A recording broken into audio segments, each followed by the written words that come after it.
ವ್ಯವಸ್ಥೆಯಲ್ಲಿ ಅವರು ಅಧಿಕೃತವಾಗಿ RSS ಗೆ ಹಣ ಸಂಗ್ರಹ ಮಾಡೋದು ಗುರುದಕ್ಷಿಣೆಯ ಮುಖೇನ ಅಂತ ಹೇಳ್ತಾರೆ. ಅದು ಇಡೀ ದೇಶಾದ್ಯಂತ ಅಥವಾ ವಿಶ್ವಾದ್ಯಂತ ನಡೆಯುತ್ತೆ. ನನಗೆ ಗೊತ್ತಿದ್ದ ಹಾಗೆ ವಾಜಪೇಯಿ ಅವರು ಅಧಿಕಾರಕ್ಕೆ ಬಂದ ಹೊಸರಲ್ಲಿ ಪಾರ್ಲಿಮೆಂಟಿನ ಒಂದು ಸಭಾಂಗಣದಲ್ಲೂ ಸಹಿತ ಗುರುದಕ್ಷಿಣೆ ಕಾರ್ಯಕ್ರಮವನ್ನು ಅವರು ನಡೆಸಿದ್ರು. ಓಕೆ, ಅದು ನಡೆಸುವಾಗ RSS ಧ್ವಜವನ್ನು ಇಟ್ಟು ಆ ಧ್ವಜಕ್ಕೆ ಸಮರ್ಪಣೆಯನ್ನು ಮಾಡ್ತಾರೆ.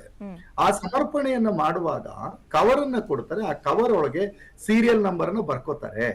ಈ ವರ್ಷ ಅಜಿತ್ ಶೆಟ್ರು ಅಥವಾ ಮೋಹನ್ ಅವರು 2,000 ರೂಪಾಯಿ ಕೊಟ್ಟಿದ್ರೆ ಅಥವಾ 10,000 ರೂಪಾಯಿನೂ ಕೊಟ್ಟಿದ್ರೆ, ಬರುವ ಸಾರಿ RSS ಗೆ ಸಂಬಂಧಪಟ್ಟಂತ ತಾಲೂಕ್ ಕಾರ್ಯವಾಹ ಅಥವಾ ತಾಲೂಕಿನ ಪ್ರಚಾರಕ ಅಥವಾ ಜಿಲ್ಲಾ ಪ್ರಚಾರಕ ಅವ್ರ ಮನೆಗೆ ಬಂದು, ಅಜಿತ್ ಅವರೇ ಕಳೆದ ಸಾರಿ 10,000 ಕೊಟ್ಟಿದ್ದೀರಿ ನೀವು, ಈ ಸರಿ ಸಂಘದ ವ್ಯವಸ್ಥೆ ಅಂದ್ರೆ ಈಗ ಬೆಲೆ ಏರಿಕೆ ಈ ವಿಷಯಗಳನ್ನು ಪ್ರಸ್ತಾಪ ಮಾಡದೆ ಎಲ್ಲ ಹೇಳಿ ನಮ್ ಖರ್ಚು ವೆಚ್ಚಗಳು ಜಾಸ್ತಿ ಆಗಿದೆ, ಈ ಸರಿ ಹೆಚ್ಚು ಕೊಡಬೇಕು ಅನ್ನುವ ರೀತಿಯ ಪ್ರಸ್ತಾವನೆಯನ್ನು ಇಡ್ತಾರೆ. ಉತ್ತರ ತೆಗಿಸ್ಬಿಡ್ತೀನಿ. ಏನ್ ಅಜಿತ್ ಶೆಟ್ರೆ ಹಿಂಗಾಗತ್ತಾ? ಹಣವನ್ನ ಅಥವಾ ಗುರುದಕ್ಷಿಣೆಯನ್ನ ಕೊಡೋದು ಕೇಳೋದು ಈ ತರದಲ್ಲಿ ನಡೆಯುತ್ತೆ. ಈಗ ಈ ತರದ ಆರೋಪಗಳನ್ನ ನಾನು ಸುಧೀರ್ ಅವ್ರ ಮೇಲೆ ಬಹಳ ಕುತ್ಕೊಂಡು ಮಾಡ್ಬೋದು, 100 ಮಾಡಬಹುದು.